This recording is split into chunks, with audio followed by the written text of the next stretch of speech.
Hi guys, welcome to my channel. Please like and subscribe. Thank you. Hi mga baby loves, ngayon is Friday, maglilinis na naman tayo kasi mamaya busy. Daming bisita mamaya. Pupunta yung dito yung mga anak niya. Magtipon-tipon sila. So ngayon, magbisi-bisihan mga tayo. Meron lang yun ang live. Pag Friday, magbisi-bisihan. Diba? Diskartehan malupit ba? Kasi yung matandang babae tulog pa. Tapos yung lalaki, umalis na. Tapos ako, dito. Ha? Ganun lang yun.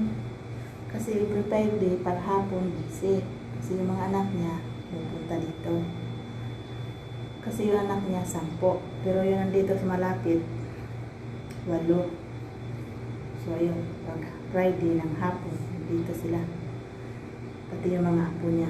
Kaya ngayon, diskartehan malupit na. Pangmalakasan ba? Diba? Shout out nga dyan sa mga ka-OFW dyan.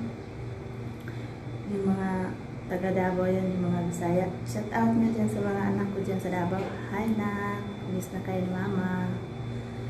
Yung si Mama din, nandoon sa tamang shout out. Hi Mama, miss you.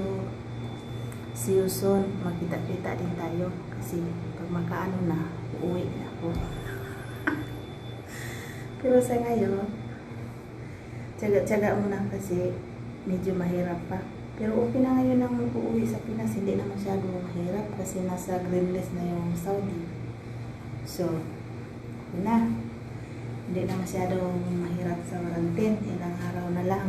Kaya, yun kulang na lang yung pira.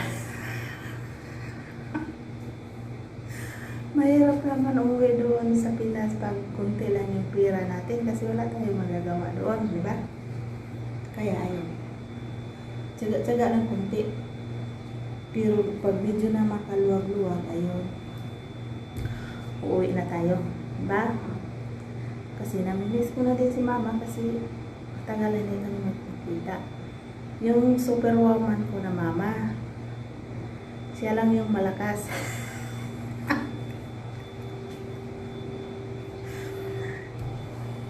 Maliit pero matapang ba? Nagmana din ako. Diba? Yun lang.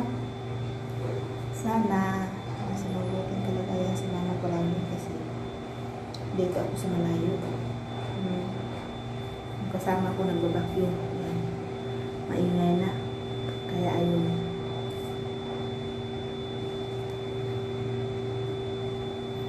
Yun lang guys. Bye bye. Ingat.